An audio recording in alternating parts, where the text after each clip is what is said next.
আমাদের উদ্দেশ্য খুব স্পষ্ট যে বাঙালির যে হারিয়ে যাওয়া হেরিটেজ, বাঙালির যে মূল্যবোধ এবং বাঙালির যে শ্রদ্ধা অন্য মানুষদের প্রতি, নিজের সময়ের প্রতি এবং সব থেকে বড় কথা নিজেদের প্রতি, সেটাকেই ফেরানোর প্রয়াস করবে রাস।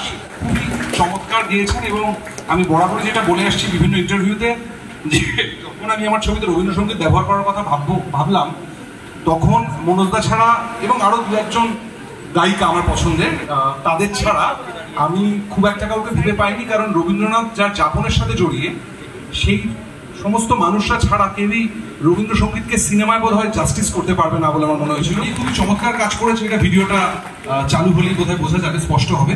আমি বিক্রমকে প্রথমে বলতে বলবো, তারপরে দেবলীনাকে দু এক কথা বলতে বলবো। আমি খুব কম কথার মধ্যে সারবো। তথাগত সঙ্গে আমার তৃতীয় ছবি, কিন্তু এই প্রথমবার কোনো গানে লিপ দেওয়ার সুযোগ দিয়েছো আমাকে। অন্যান্য ছবিতে গান পেছনে বাজে, আমি সামনে থাকি। কিন্তু এটাও বলবো যে আমাদের সিনেমা প্রায় রিলিজের মুখে। 6 তারিখ রিলিজ। আমাদের গোটা টিম এখানে দাঁড়িয়ে আছে, এতজন অভিনেতা অভিনেত্রী, টিমের বাকি মেম্বাররা। আমরা আমাদের সবটা দিয়ে এই সিনেমাটা বানিয়েছি। আমরা সবাই অপেক্ষায় যে কোন কোন হল কি কি শো পাচ্ছি, যাতে আপনাদের সবাইকে জানান দিতে পারি। এটা আমার জন্য ভীষণ ভীষণ স্পেশাল একটা দিন। আমি অনেক দিন ধরে এই দিনটার জন্য অধীর আগ্রহে অপেক্ষা করছিলাম। যে বিশ্বাসটা মানুষ হারিয়েছে সেটা যাতে ফেরত আসে, এবং আরো বহু বহু মানুষ যারা এখন হলমুখী হন না, তারা হলে ফিরে আসে। ওরা খুব পরিশ্রম করেছে। আমরা দুজনা স্বর্গ খেলনা করিব না ধরণীতে, পঞ্চস্বরের বেদনা মাধুরী দিয়ে। সত্যি খুব ইচ্ছে ছিল যে আমাদের ইনিশিয়াল ডেজেই একটা কথা চলছিল যে যদি নন্দনে একটা গান করা যায়, এবং সেটা আমরা রবীন্দ্রসঙ্গীত করতে পারলাম, কারণ সামনেই রবীন্দ্র সদন। এটা আমার মনে হয়, মানে আমি সবসময় বলি রবীন্দ্র সদন আমার কাছে পীঠস্থান। তো সেখানে একটা রবীন্দ্রসঙ্গীত আমাদের লিপে লঞ্চ হয়েছে। আমি এমনিও লিপে গান গাওয়ার সুযোগ বা লিপ দেওয়ার সুযোগ আজকের দিনে অনেক কম সিনেমার এমন গান আসে যেগুলো লিপসিং করার সুযোগ পাই আমরা। আমি ভাগ্যবান, এর আগে কয়েকবার পেয়েছি, কিন্তু এইটা খুব স্পেশাল। কারণ রবীন্দ্রসঙ্গীতে লিপ দেওয়া আমার এর আগে কোনো সিনেমার ক্ষেত্রে হয়নি। Definitely special. আর মনোজদার প্রথম প্লেব্যাক, সেটাতে লিপ দিচ্ছি, সেটাও খুব স্পেশাল। অবভিয়াসলি সারা জীবন মনোজদার মনে থাকবে প্রথম গানে কে লিপ দিয়েছিল। বাট আমি এই মুহূর্তে দাঁড়িয়ে রাশের রিলিজ এতই কাছে এসে গেছে, রিলিজ মানে এই শুক্রবার দিন রিলিজ, তাই আমার মনে হয় যে আমাদের পুরো কনসেন্ট্রেশন এখন সিনেমা হলে মানুষকে নিয়ে আসতে পারা এবং সিনেমাটা দেখাতে পারা, তাদের ফিডব্যাক পাওয়া, তাদের কি মনে হচ্ছে, কেমন লাগছে জানতে পারা, এখন সম্পূর্ণ এটা কেন্দ্রিক।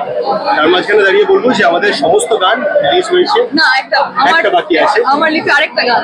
দুটো মিউজিকের ইউটিউব চ্যানেলে আছে প্রত্যেকটা গান, এবং তার বাইরে যা যা মিউজিকের অ্যাপ আছে সব জায়গায় অ্যাভেলেবল। প্লিজ শুনবেন, শুনে জানাবেন কেমন লাগবে। 48 ঘন্টা। তো আমরা সারাদিন, মানে আমাদের প্রমোশনের জন্য আমরা বেশিরভাগ সময় গত এক সপ্তাহ ধরে একসাথেই কাটাতে হচ্ছে। একটাই কথা বলছি যে কি হবে। তো অবশ্যই একটা এক্সাইটমেন্ট আছে, কারণ যারা দেখেছেন আমাদের ক্রুয়ের পার্ট থেকে, আমাদের ডিরেক্টর, অ্যাসিস্ট্যান্ট ডিরেক্টর, তারা বলেছেন ভালো লেগেছে, এবং তারাও দর্শক, তাদের মতামতটা ইম্পর্টেন্ট। কিন্তু যারা হলে আসবেন তাদের যাতে ভালো লাগে, এবং তারা যদি সঠিক সময়ে হলে শো পান, এটাও একটা। বাংলা সিনেমা সম্পূর্ণ চলে আমাদের অডিয়েন্সের ওয়ার্ড অফ মাউথে। তাদের যদি ভালো লাগে, সেই কথা যদি তাদের বা সেই বার্তা যদি তাদের চেনা মানুষদের কাছে পৌঁছয়, তাহলে আমরা বাংলা সিনেমা অনেক দিন পর্যন্ত সিনেমা হলে ধরে রাখতে পারি, চালাতে পারি রমরমে। তো সেইটা এই মুহূর্তে আমাদের অবভিয়াসলি সব থেকে ইম্পর্টেন্ট জিনিস। আমরা সবাই মুখিয়ে আছি সেটা দেখার জন্য। এর জন্য আমি কৃতজ্ঞ ছবির মতো এন্টারটেনমেন্ট যে প্রযোজনা সংস্থা, তারা এই আয়োজনটা করতে পেরেছে, এবং তোমরা শহর জুড়ে প্রমোশন কিংবা ইত্যাদি সবটাই দেখতে পাচ্ছ। সুতরাং যে কোনো ধরনের এই ধরনের ইভেন্টকে সাকসেসফুল করার জন্য সব থেকে বড় যার হাত থাকে হচ্ছে প্রযোজনা সংস্থা।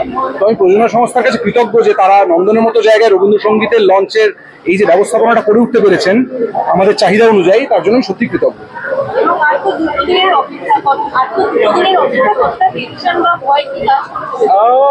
আমার একটা টেনশন কাজ করছে যে এই ধরনের ছবি যেহেতু আমি প্রথমবার বানাচ্ছি, এবং এই ছবিটার সাথে যেহেতু ব্যক্তিগত অনেক বক্তব্য, ব্যক্তিগত ভাবনা অনেকটা জড়িয়ে আছে, এবং এটা তথাকথিত এখন যে ধরনের সিনেমার মেকিং স্টাইল, সেটার একেবারে বাইরে, তাই একটু টেনশন কাজ করছে যে মানুষ কাঁদবে কিনা, মানুষ হাসবে কিনা, যারা সিনিয়র মানুষজন, যারা আমাদের বাড়ির বয়োজ্যেষ্ঠ, তাদের কোথাও গিয়ে পুরোনো দিনের কথা মনে পড়বে কিনা, এগুলো নিয়ে প্রথমবার সিনেমা রিলিজের সময় আমার একটু ভয় কাজ করছে।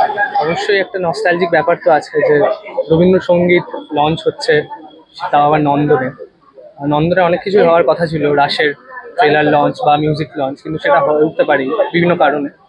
এখানে শো চলছিল সেই জন্য। তো ফাইনালি আজকে লাস্ট গান লঞ্চ হচ্ছে নন্দনে। তো আমাদের খুবই ভালো লাগছে, আর আমরা খুবই এক্সাইটেড, আর আমরা খুব আশাবাদী আসলে সিনেমাটা নিয়ে। মানে আমাদের কোনো ব্যাড গাট ফিলিংস নেই যে সিনেমাটা কেমন হবে। আমরা সবাই আশাবাদী যে খুবই ভালো হবে সিনেমাটা। তো হ্যাঁ, খুব ভালো লাগছে, সবাই এখানে খুবই হুল্লোড় করছি, মজা করছি, সবকিছু মানে A to Z আগা পাঁচতলা। রবীন্দ্রনাথ ঠাকুরের আমি রিসেন্টলি একটা বই পড়ছি সাধনা বলে, তো সেটা পড়লে মানে অটোবায়োগ্রাফি অফ যোগী ফোগী সব ফেল হয়ে যাবে। স্বামী বিবেকানন্দ আমি বলছি না কিছু, বাট সাধনা বইটা কি ভালো, আমি রোজ পড়ছি বলে বুঝতে পারছি রবীন্দ্রনাথ ঠাকুর আমাদের অ্যাকচুয়ালি আমাদের সব কিছুতে, মানে ঘুম থেকে ওঠা থেকে ঘুমানো পর্যন্ত সব কিছুতে রবীন্দ্রনাথ ঠাকুর মিশে আছে। আমরা হয়তো সেটা বুঝতে পারি না, আমরা সেটা হয়তো জানতে দেয় না সমাজ, কিন্তু সত্যি আমাদের রক্তে ঢুকে আছে রবীন্দ্রনাথ ঠাকুর। আর এটাই বলবো, বেশি কিছু বলা।